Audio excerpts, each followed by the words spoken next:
রবীন্দ্রনাথ ঠাকুরের এই গল্পটি বের হয় সবুজপত্র মাসিক পত্রিকায় ১৩০০ বঙ্গাব্দ শ্রাবণ সংখ্যায় ১৯১৪ খ্রিস্টাব্দে। রবি ঠাকুর বিলেত থেকে তখন তৃতীয়বারের মতো ফিরেছেন।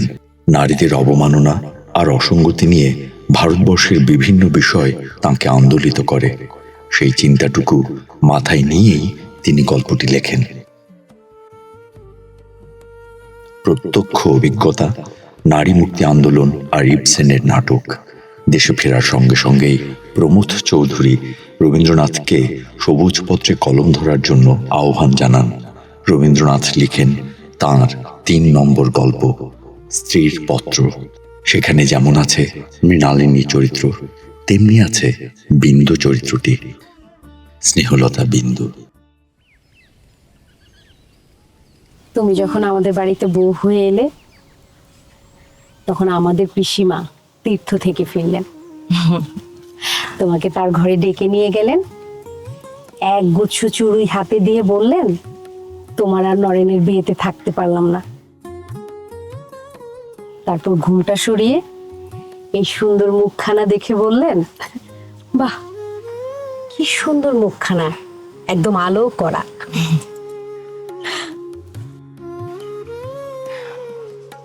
শাশুড়ি বেঁচে থাকলে খুশি হতেন, আমিও খুশি হয়েছিলাম। মনে মনে তোমাকে ভয় পেতাম। আমাকে ভয় পেতে কেন? আমি কি ভূত নাকি? জানি না, কিন্তু মনে হতো তুমি খুব গম্ভীর প্রকৃতির।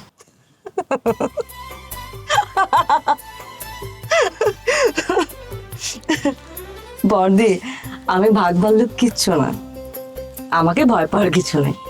তবে যেটা রাজি নয় সেটা মেনে নিতে তো রাজি নয়। আমিও জানি উচিত অনুচিত আমিও বুঝি ছোট। একটা কথা বলি, আমার যা পছন্দ নয় সেটা সরাসরি বলে দিই, এমনকি নিজের প্রতিদেবকেও। যেটা পছন্দ না করি সেটা সরাসরি বলে দিই, সোজা সাপটে মানুষ তো। এখন চা খাওয়া শেষ হলে চলো তো যাই। আর কিছুক্ষণ থাকি না ছোট, কাজ নেই বিশেষ। ঠিক আছে, অসুবিধা নেই, আর একটু থাকা যায়। আমি যেমনটি মেনে নিতে পারি তুমি মেনে নিতে পারো না, সোজা সাপটা কথা বলে দাও। আমি তো এমনই বড়দিন। দেবর অবশ্য জানে, কিন্তু ঘাটায় না।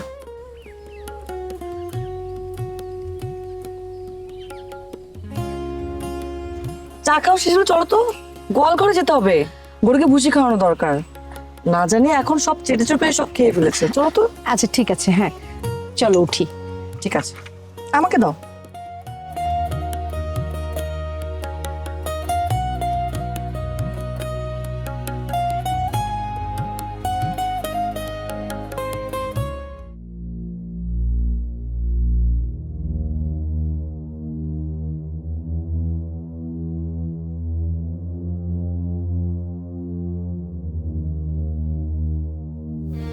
তুমি যাবে ঠিক করলে? হ্যাঁ।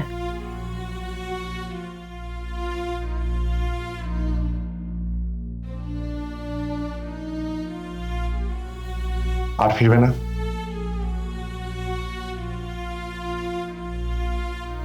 জানি না। ভেবে দেখো মেজবাবু। দেখেছি।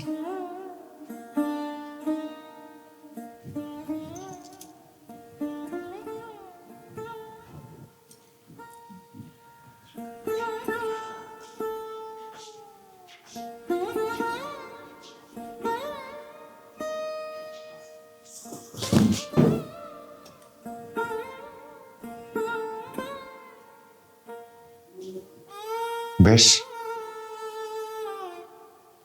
তাহলে চিঠি লেখো।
9টা বেজে গেল।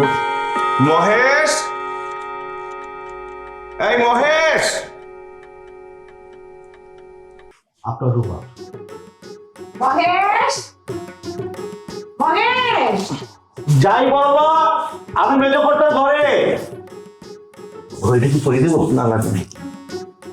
মহেশ, কই তুই? এই দেখে কেমন হচ্ছে? জুতোগুলো কি পালিশ করে দেবো কথা? আগে দেখে আয় কেন ডাকছে। জি কথা। আসছি বড় মা।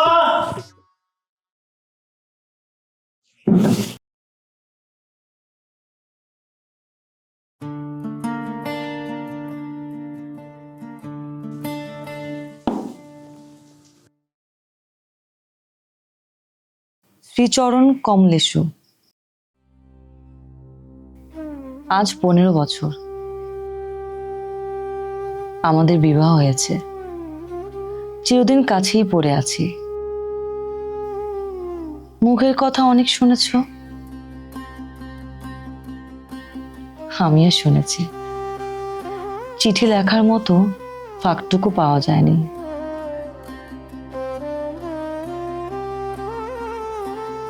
আজ আমি এসেছি এখানে,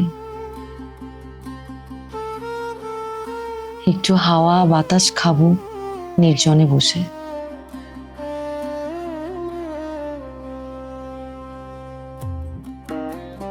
বিধাতা তোমার অফিসের ছুটি মঞ্জুর করেনি। আবেদনও হয়তো তুমি করনি।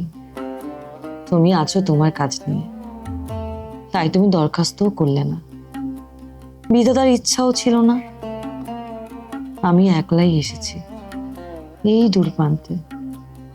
শামুকের সঙ্গে খোলসের যে সম্পর্ক, তোমারও তাই অফিসের সঙ্গে সম্পর্ক।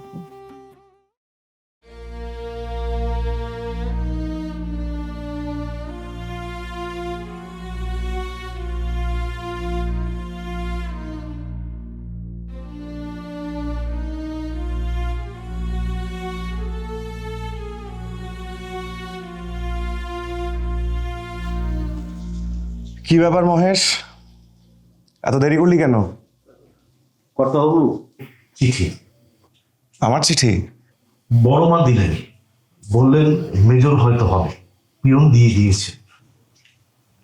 দে তো।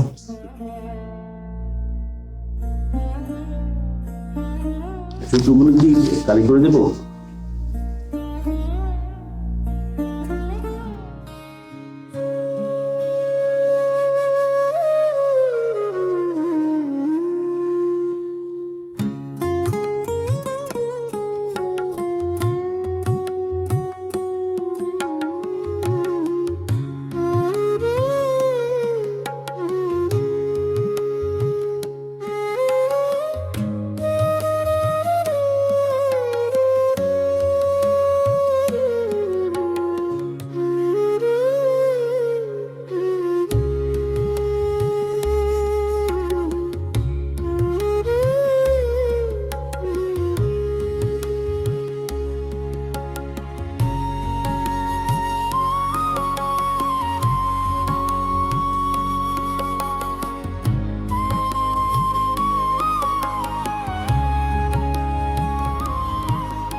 তোমাদের এই মেজ বউ শিশু বয়সে সান্নিপাতের জ্বরে পড়েছিল।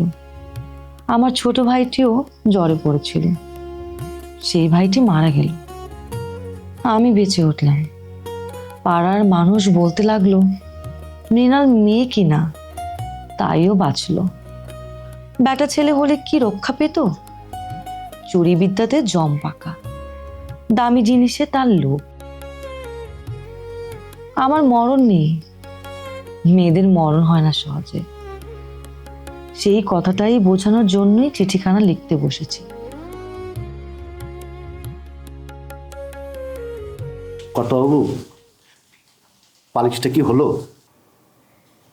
কথা না বাড়িয়ে জুতোটা পরিয়ে দে, আমার কাজে বেরোনোর সময় হয়েছে। আগে কথা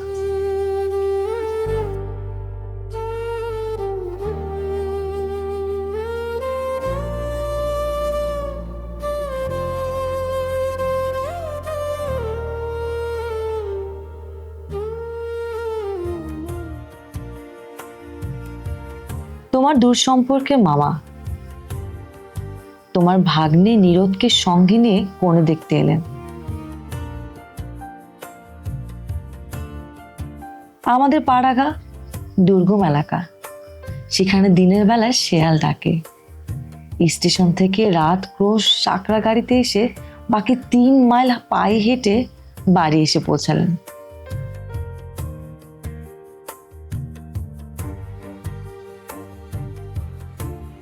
সেদিন কি হয়রানি!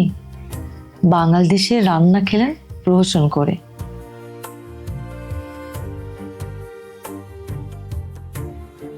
তোমাদের রান্নায় চিনি দেওয়া হয়, আমাদের রান্নায় ঝাল ঝাল করা হয়।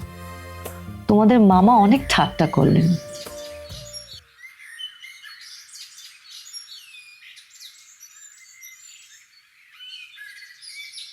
তাই না? আর তো কয়েকজন লোক আছে, তাদেরও তো দেখতে হবে। হ্যাঁ, আচ্ছা দেখি, আমরা দেখেছি, তারপরে দেখা যাক কি হয়। নমস্কার। নমস্কার। বসো।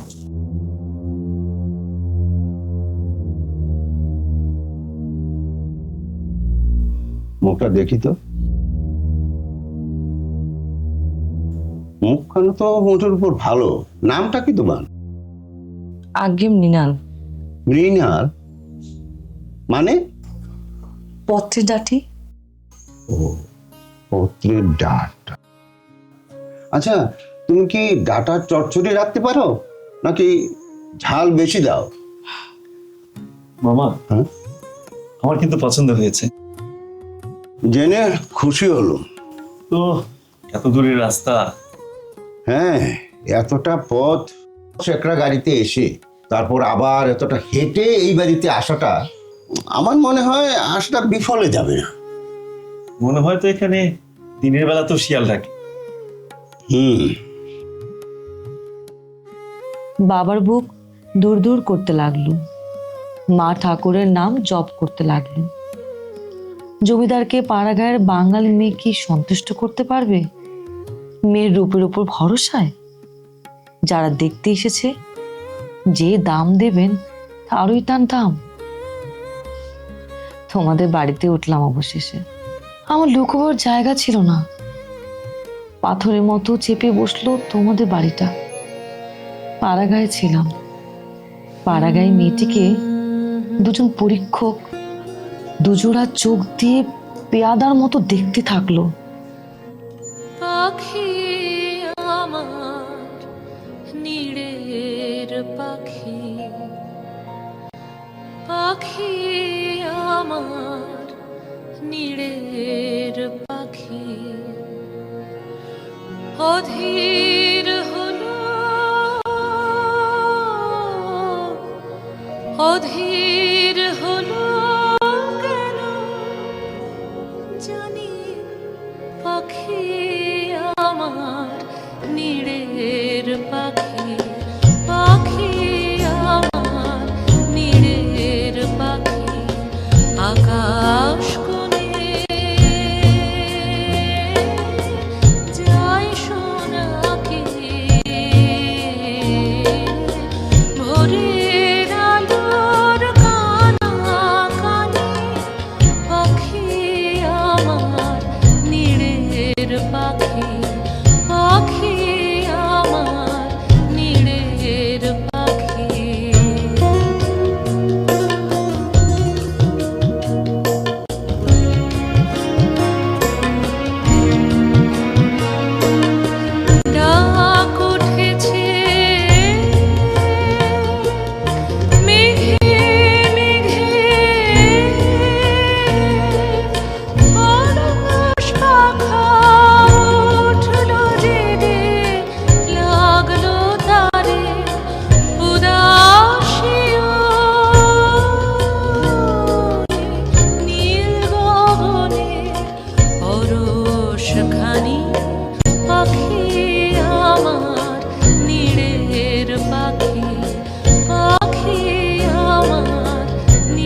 আর উধাও হলো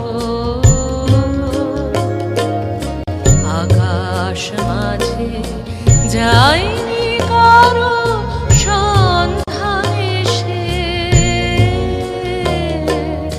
যায়নি দেশে কোনো কাজে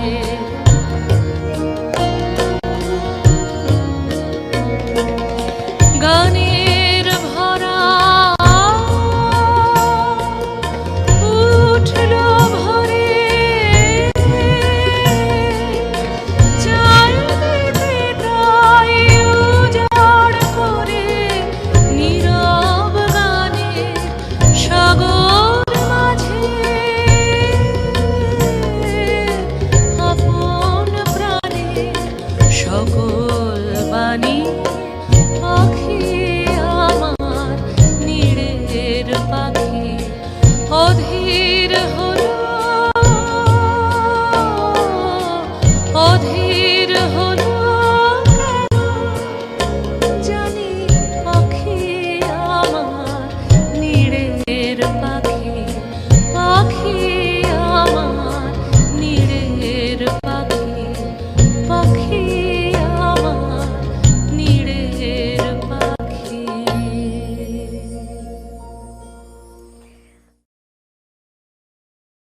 সারাদিন অত টই টই করে কোথায় ঘুরে বেড়াও? কই বেড়ে না তো, বাড়িতে তো থাকে। হ্যাঁ, কখনো গোয়াল ঘর, কখনো বাড়ির ছাদ। ছাদে বসে কি লুকিয়ে লুকিয়ে কবিতা লেখো? তুমি তো ডাকলেই আমি চলে আসতাম, একদমই দেরি হতো না। দুপুরবেলা তো একটু ঘুমোতেও পারো। কিন্তু বই পড়ি যে। অত পড়ে কি হবে? তুমি কি প্রেমচাঁদ রায়চাঁদ বৃত্তি পাবে? অযথা শরীরটাকে খাটিয়ে মারছো শুধু।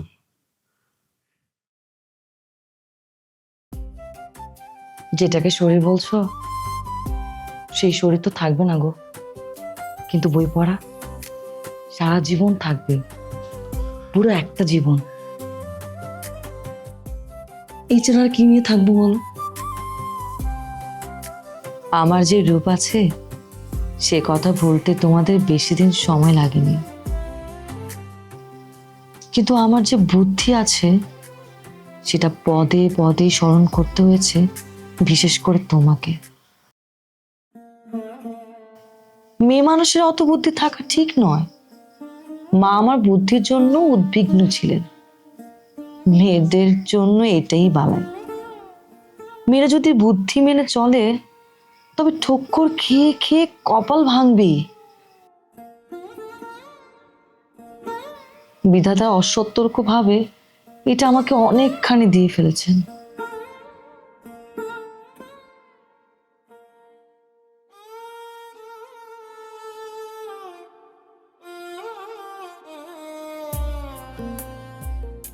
আমাকে মার কাছে পাঠিয়ে দিলে হতো না? তোমাদের সেই গ্রামের বাড়িতে? হ্যাঁ, মা কত করে লিখলো। কেন? তোমার এখানে কি যত্ন কম হচ্ছে?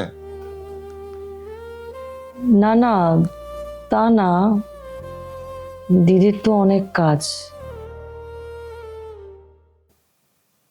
তাছাড়া বাড়ির কাজের লোকদের আমাকে নিয়ে থাকলে হবে? এমন অবস্থায় এত দুর্গম পথ পাড়ি দেবে? নতুন বংশধর আসছে, বাড়ির গৌরব আছে, সম্মান আছে, এসব নিয়ে না ভাবলে তো চলবে না।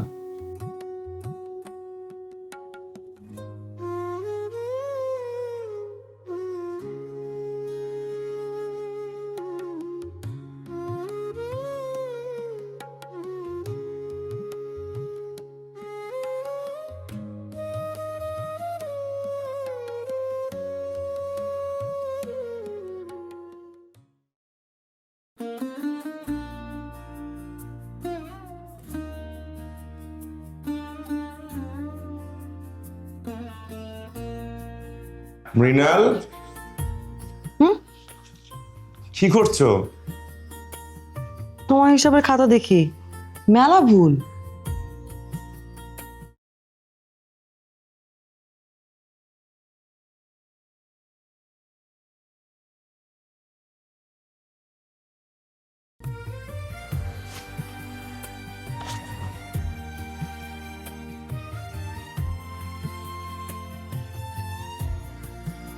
এসব নিয়ে তোমার মাথা ঘামাবার প্রয়োজন নেই। বরং রান্নাঘরে মন দিলে ভালো হয়, সেটা কাজে দেবে। তাই বলে বুঝি ভুল ধরা যাবে না? সবকিছু নিয়ে মাথা খাটাবে কেন? হুম, এটা পুরুষ মানুষের কাজ। পুরুষ মানুষ ব্যবসা করবে, অফিস করবে, আর মেয়ে মানুষ করবে রান্না বান্না। যাও রান্না করে যাও।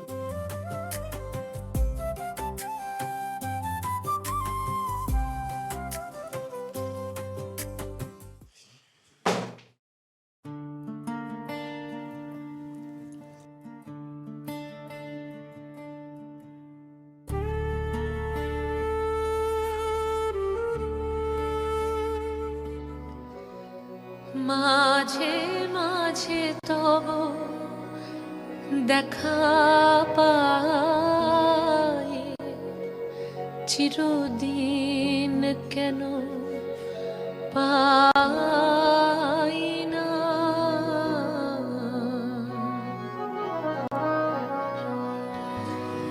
কেন মেঘ আসে হৃদয় আকাশে, কেন মেঘ আসে হৃদয়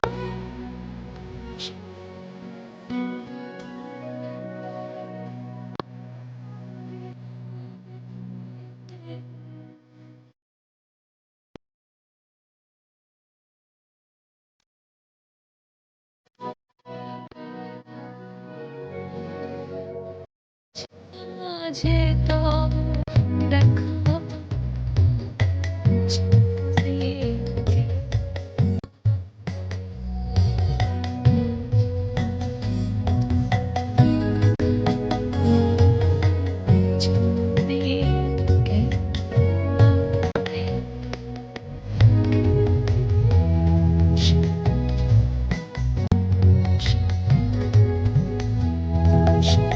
হৃদয়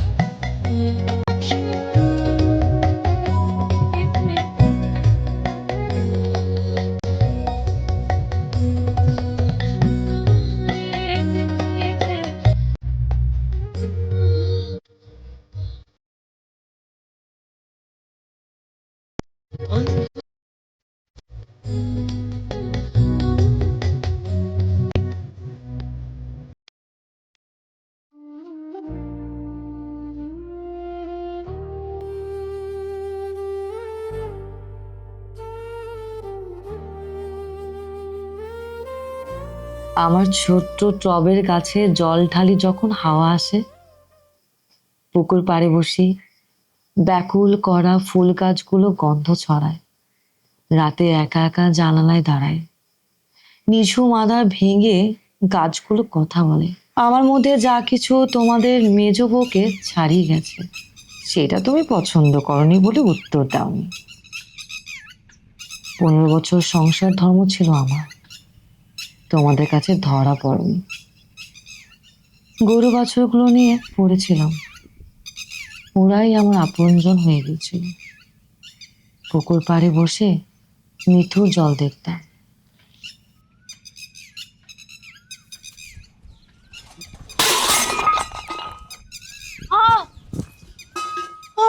বড়মা, বড়মা, কত বড় মেজো মা পড়ে গেছে। বড়মা, কত এদিকে আসুন, মেজো মা পড়ে গেছে। বড়মা,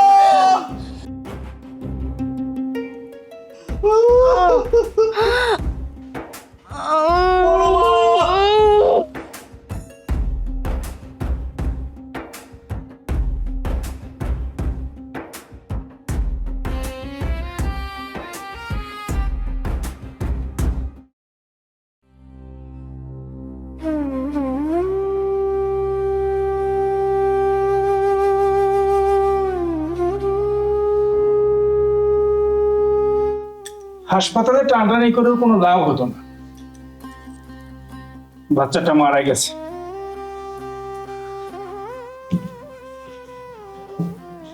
আচ্ছা আমি আসি।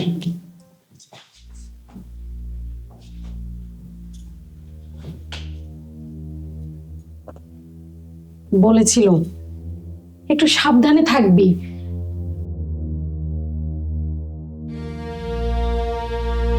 তোর বোন কি সে কথা শোনে?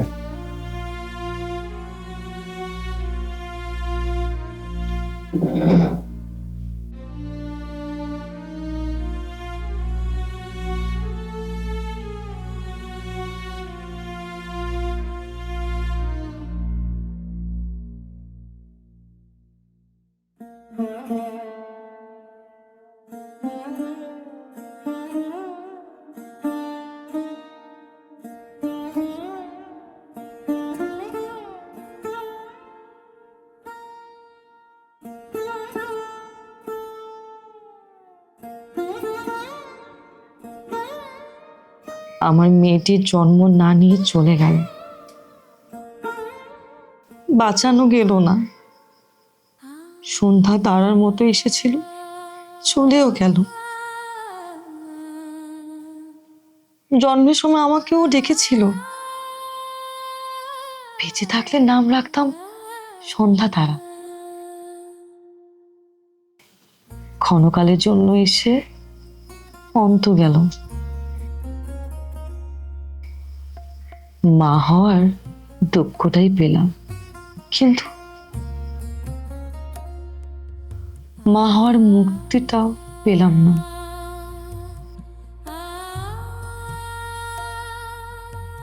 অনাদার জিনিসটা ছায়ের মতো, সেই ছায়ের ভিতরে আগুন থাকে, ভিতরে ভিতরে জমা থাকে তাপটা, বুঝতে দেয় না।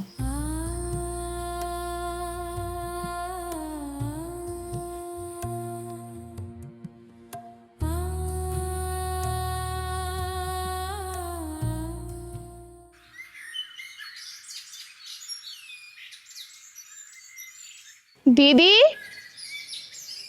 ও দিদি, দিদি, দিদি,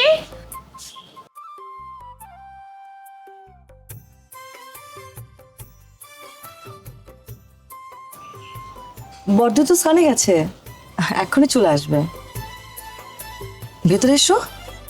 না না, আমি দিদির কাছে এসেছি, উনি আমার বড় বোন হয়। কি নাম তোমার? বিন্দু। বিন্দু? বিন্দু তোমার নাম? বিন্দু, এই বাড়িতে হঠাৎ? বর্দি, বিন্দু নামটা সুন্দর না? ভেতরে আসো তুমি। আচ্ছা, তোমার নামটা কি রেখেছে? বাবা? বাবাকে তো কখনো দেখিনি। ও আচ্ছা, ঠিক আছে, জল খাবে, চল।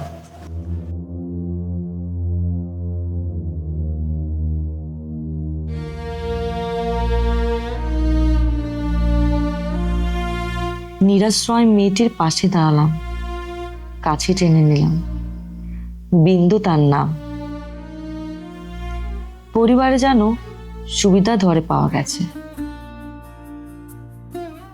কাজ দেয় বিস্তর, খরচ খুব কম। দিদির মন হালকা হলো, নিজে যা করতে পারতো না আমাকে দিয়ে করিয়ে নিয়ে মুক্ত হলো। বিন্দু পড়ে গিয়ে যদি মাথা ভাঙতো, সবাই উদ্বিগ্ন হয়ে মেজোকে নিয়ে পড়তো। বাবা মা ছিল না বলে বিন্দুর গুরুত্ব ছিল না একেবারে।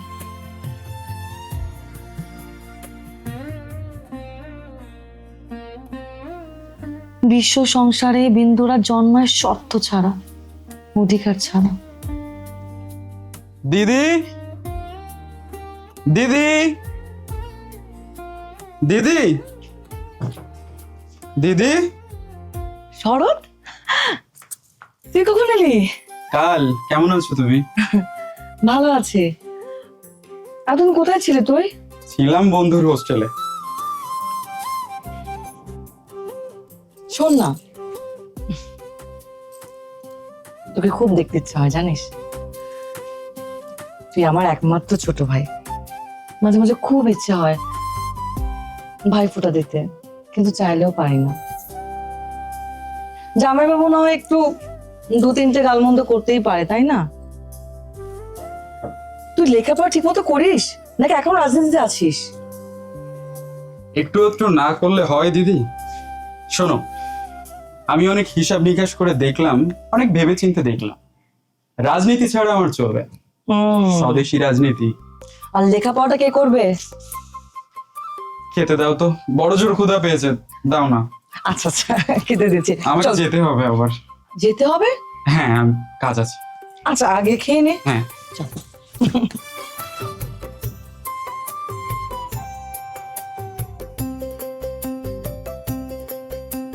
জানো কি হয়েছে? আমি তো তোমাকে বলিনি। নমস্কার দাদা। ও, তুমি কোন কলেজে ভর্তি হয়েছো? রিপন। রিপন কলেজ? ওখানে তো পলিটিক্স হয় অনেক। শোনো, এসব পলিটিক্স নিয়ে একদম মাথা ঘামাবে না, ফিউচার নষ্ট হবে। আমার ছোট ভাই কি করবে না করবে সেটাও কি তোমার বলে দিতে হবে?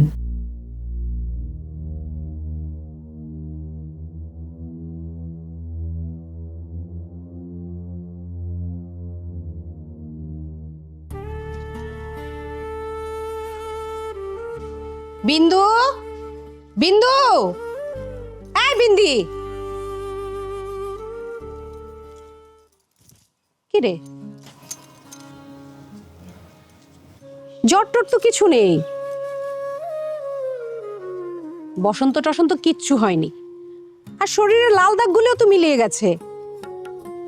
তা ছাদের ওপর থেকে কাপড়গুলি আনবে কে শুনি? এখন থেকে এ বাড়ির সমস্ত কাজ সামলে নিতে হবে, তাছাড়া এই বাড়িতে থাকবে কি করে শুনি? শোন, মেয়েদের এত অসুখ বিসুখ থাকতে হয় না।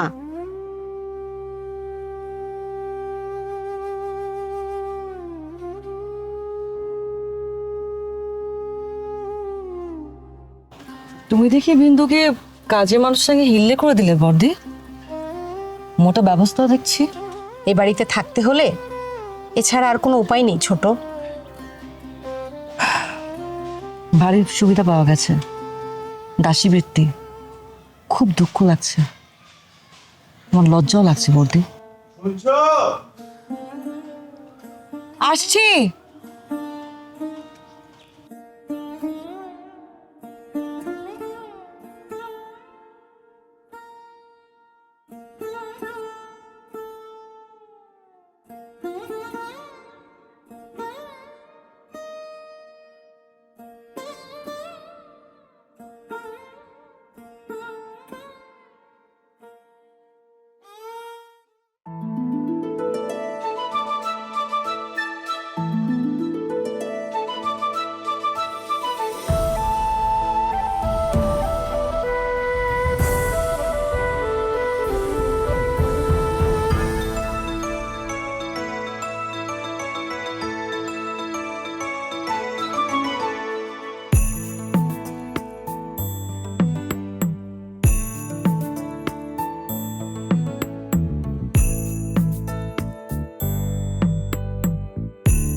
তোমার কি মাথা খারাপ হয়ে গেছে?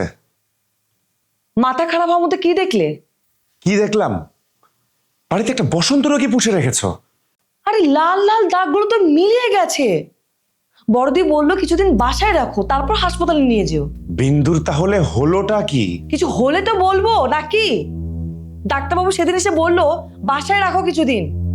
কি আশ্চর্য! আরে পথে ফেলে দিতে বলছি না তো, হাসপাতালে ভর্তি করাও, তখন না বুঝতে পারবে যে কি হয়েছে তার। আরে সত্যি সত্যি হলে তো আমি নিজেই ওকে পাঠাতাম, আমি নিজেই যেতাম, রাত জাগতাম।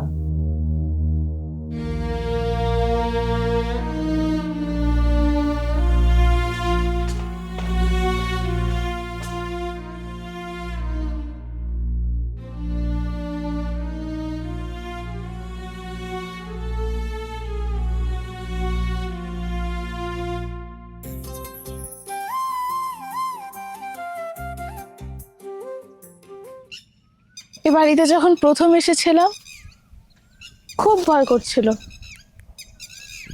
বড়দি কেমন শুরুতেই রাগ করলো, কিন্তু মেজদি আমাকে দেখেই বুকে ধরে নিল।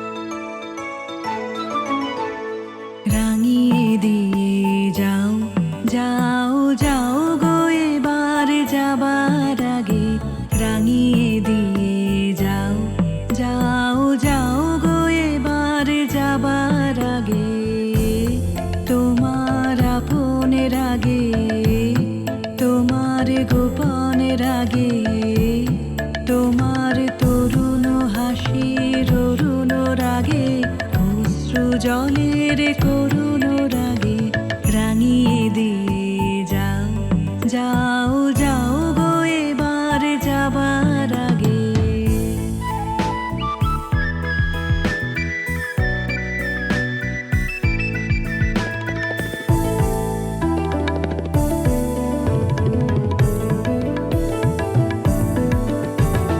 রং যেন মোর মর্মে লাগে, আমার সকল কর্মে লাগে, রং যেন মোর মর্মে লাগে, সন্ধ্যা দ্বীপের আগায় লাগে, গভীর রাতের জাগায় লাগে, রাঙিয়ে দিয়ে যাও যাও যাও গো এবার যাবার আগে।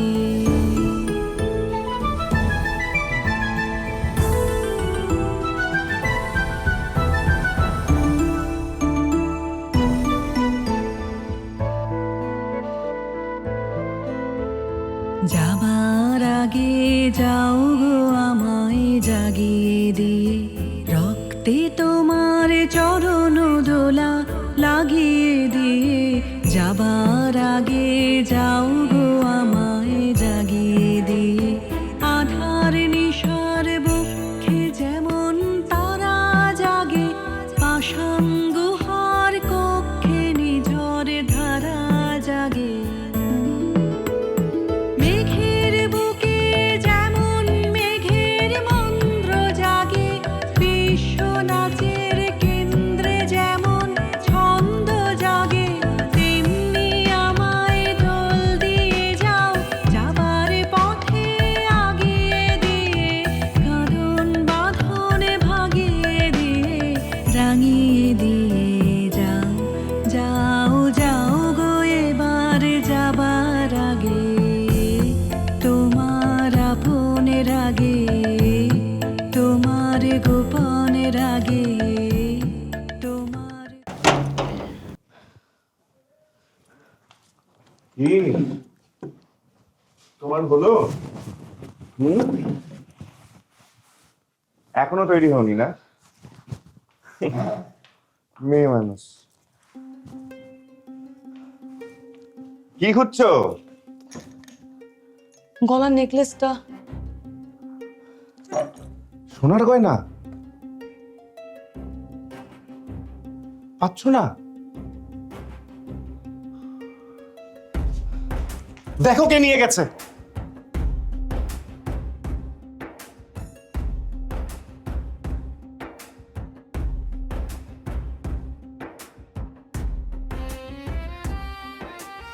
আন্দাজ করতে আমার একটু সমস্যা হচ্ছে না মৃণাল। কাল বিয়ে বাড়িতে ফেলে আসুনি তো? অবশ্য সোনার নেকলেস গলায় ঝোলার কথা, এটা তো ঘুড়িও না চশমাও না যে ফেলে আসবা। কোথায় আর যাবে?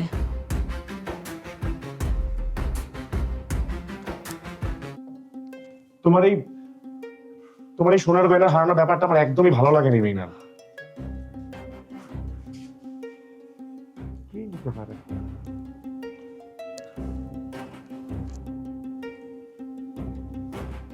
আমি বোধহয় ধারণা করতে পেরেছি কে নিয়েছে। কে নিয়েছো? তুমি তো আবার যাকে একবার মাথায় তুলো তার কোনো দোষ তো তোমার চোখে পড়ে না। তুমি কি বিন্দুকে সন্দেহ করছো? কেন? বিন্দুকে সন্দেহ করে কি আমি কোনো অন্যায় করেছি মৃণাল? গরিব লোকের তো হাত যশ থাকতেই পারে। গরিব লোক? তোমাদের তুলনা তো আমিও গরিব ছিলাম, তার মানে কি আমারও হাত জোশ? তুমি তুমি নিজেকে বিন্দুর সাথে তুলনা করলে কিভাবে? হ্যাঁ, এই আভাস তুমি দিলে কি করে?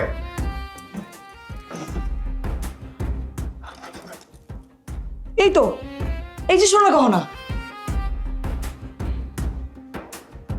এতে আমি একটু দমছি না, আমার এক ফোঁটাও খারাপ লাগছে না। কেন বলো তো?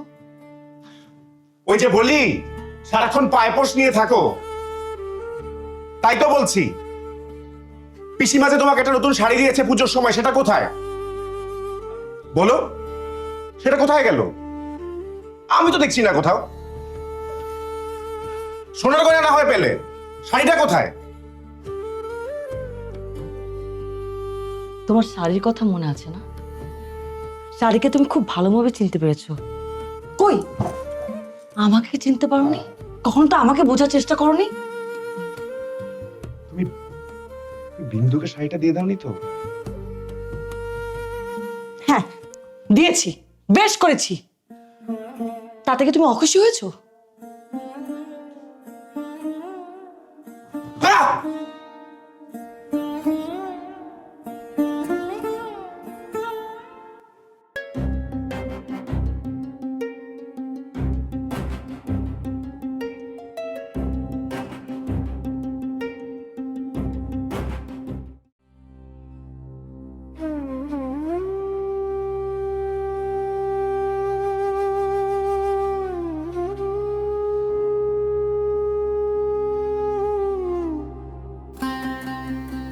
তার পরের দিন থেকে আমি 5 শিখা দামের মোটা কালের কাপড় পরতে আরম্ভ করলাম।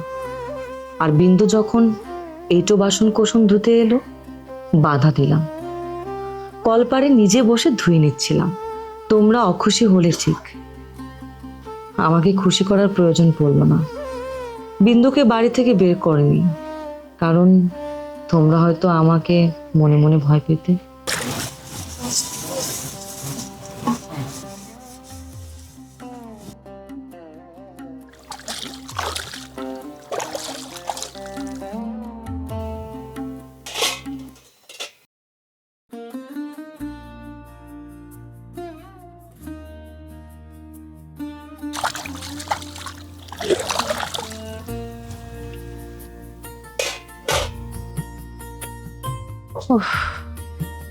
বাঁচলুম রে ছোট। মা কালী এবার আমাদের বংশের মুখ রক্ষা করছে। দিদি, দিদি, আমার আবার বিয়ে করা কেন দিদি? আমি বিয়ে করব না। ভয় পাচ্ছিস কেন? তোর বর তো খুব ভালো।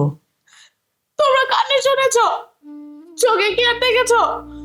আর তাছাড়া আমার এমন কি আছে যে তারা আমাকে ঘরে তুলে নেবে?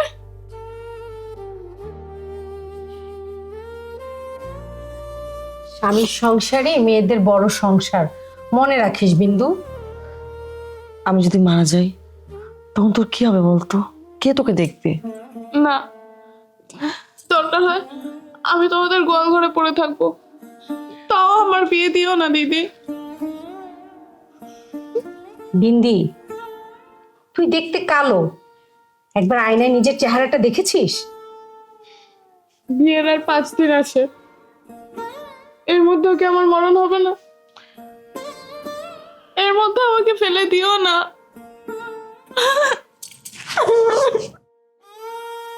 বিন্দুর অমতেই বিয়েটা হয়ে গেল। আমরা তাকিয়ে তাকিয়ে দেখলাম। কুল রক্ষা, নিয়ম কানুন মতো পাত্রপক্ষের বাড়িতে বিয়েটা হলো। পাত্রকে দেখলাম না একবার।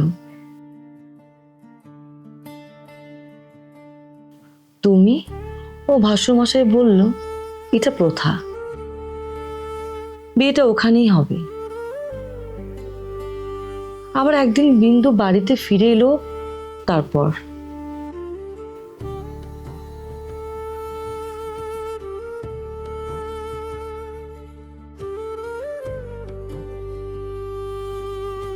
কে কে ওখানে? কে ওখানে? কে?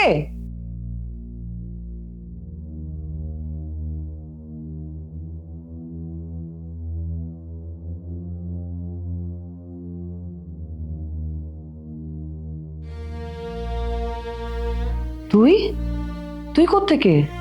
পালিয়ে এসেছি মেজদি। কেন? লোকটা পাগল, খাবারের থালা ছুঁড়ে মেরেছে।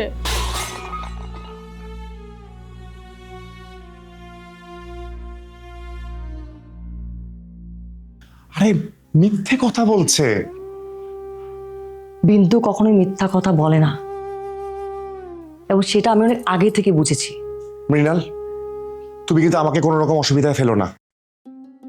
বিন্দু এখন সোজা ওর শ্বশুর বাড়ি যাবে। কেন? ওর বর তো পাগল, আমাদের ঠকানো হয়েছে। দরকার হলে আমি আদালতে যাব। আদালত? অর্থ আসবে কোথা থেকে? আমার বাবার বাড়ি গহনা বেচে আমি অর্থ যোগান দিব।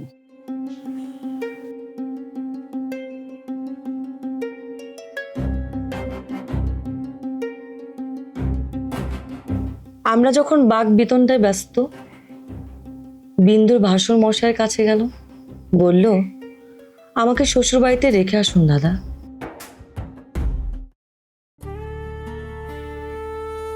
দাদা, আমাকে শ্বশুর বাড়ি রেখে আসুন দাদা।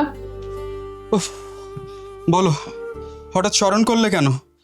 পার্টি অফিসে যেতে হবে, আমার অনেক কাজ বাকি। ছোট, আমার একটা কাজ করে দিতে হবে যে। হ্যাঁ বলো। আমি তীর্থে যাব। তুই তো জানিস বিন্দু আবারও শ্বশুর বাড়ি চলে গেছে। তুই ওকে খবর দিবি, ওকে গাড়িতে তুলে দিবি। ঠিক আছে, সে তোমাকে বাসে উঠিয়ে দেওয়া যাবে, কোনো অসুবিধা নেই। কিন্তু কিন্তু আমি ভাবছি আমিও যাব তোমার সাথে। একসাথে তোমাকেও দেখা হয়ে যাবে, মানে এক ঢিলে দুই পাখি মারা হয়ে যাবে।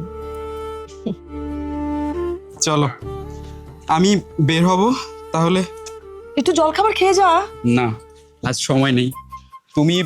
আমি বেরোচ্ছি। পনির করেছো আজকে? সাবধানে।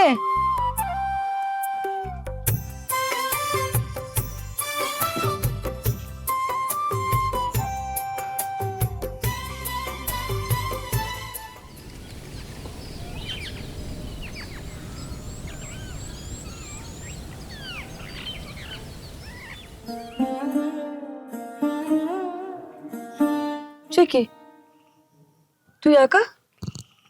বিন্দু বিন্দু আসেনি?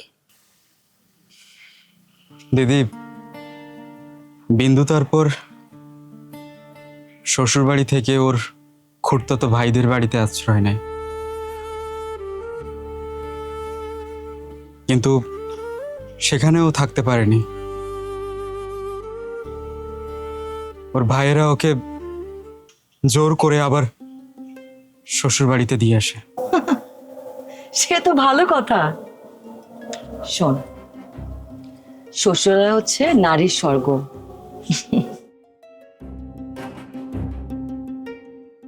কিন্তু তোর মন খারাপ কেন? বিন্দু আর আসবে না দিদি। আসবে না মানে? গতকাল রাতেও কাপড়ে আগুন ধরিয়েছে।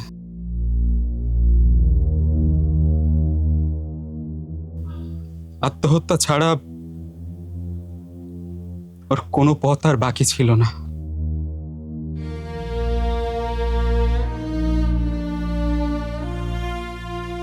অবশ্য তোমার নামে একটা চিঠি লিখে রেখে গেছে, কিন্তু সেটাও ছিঁড়ে ফেলেছে।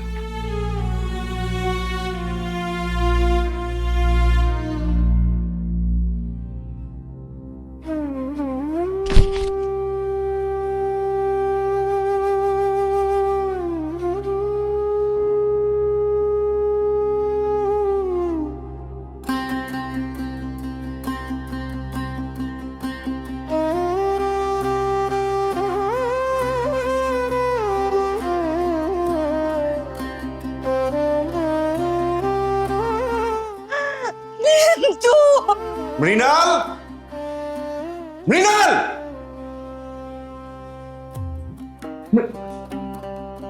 সারাটা ঘর ধরেছে তোমার নাম ধরে চেঁচাচ্ছি, জবাব দিচ্ছ না কেন? মৃণাল,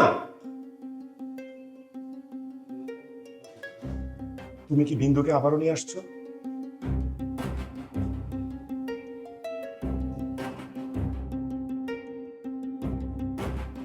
নতুন করে আবার কি হলো? বিন্দুর শ্বশুর বাড়ির লোকেরা আমার অফিস পর্যন্ত চলে আসছে ওকে খুঁজতে খুঁজতে। তোমার কারণে এসব আমি আর কতদিন নিব? তার মানে আমি লুকিয়ে রেখেছি। হতভাগী যদি সত্যি আমার কাছে আসতো, আমি ঠিক ওকে লুকিয়ে রাখতাম। উফ, কেউ জানতে পারত না। পুরো বিশ্ব সত্য কাউকে জানতে দিত না। কাউকে না।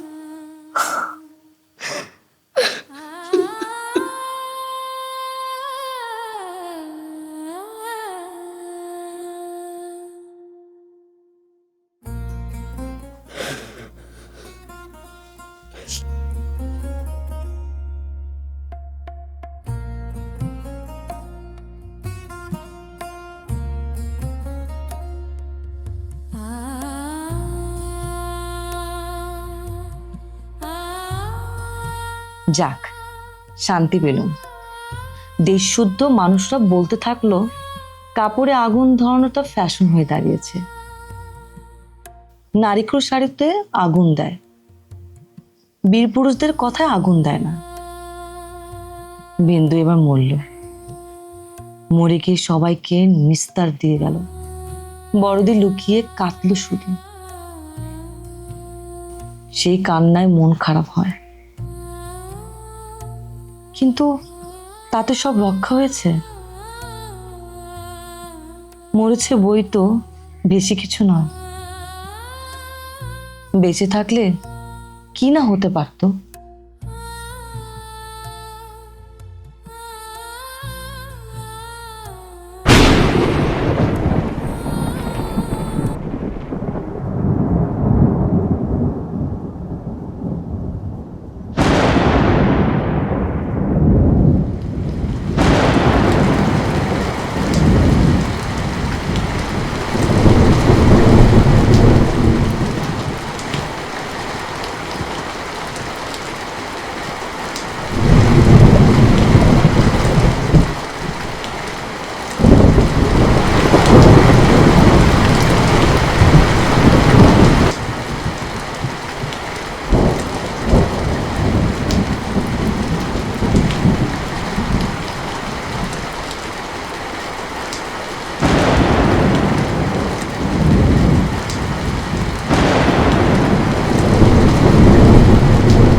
দিদি,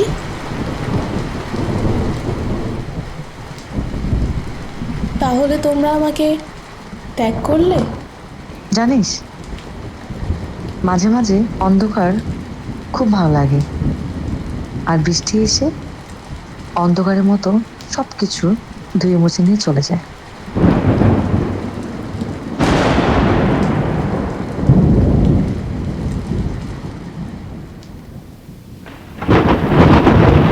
শ্বশুরমশাইয়ের বিয়েতে মত ছিল না বলে তীর্থযাত্রায় চলে গিয়েছিলেন। বড়দি বললেন,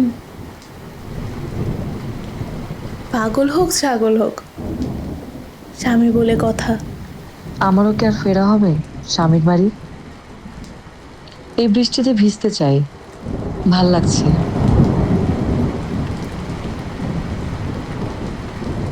অনেক বৃষ্টি পড়ছে, আরো ভিজলে শরীর খারাপ করবে তো। ওঠো দিদি, আর ভিজো না। যেতে ইচ্ছে করছে না, আর একটু থাকি। এই বৃষ্টির ফোঁটাগুলো পড়তে থাকুক।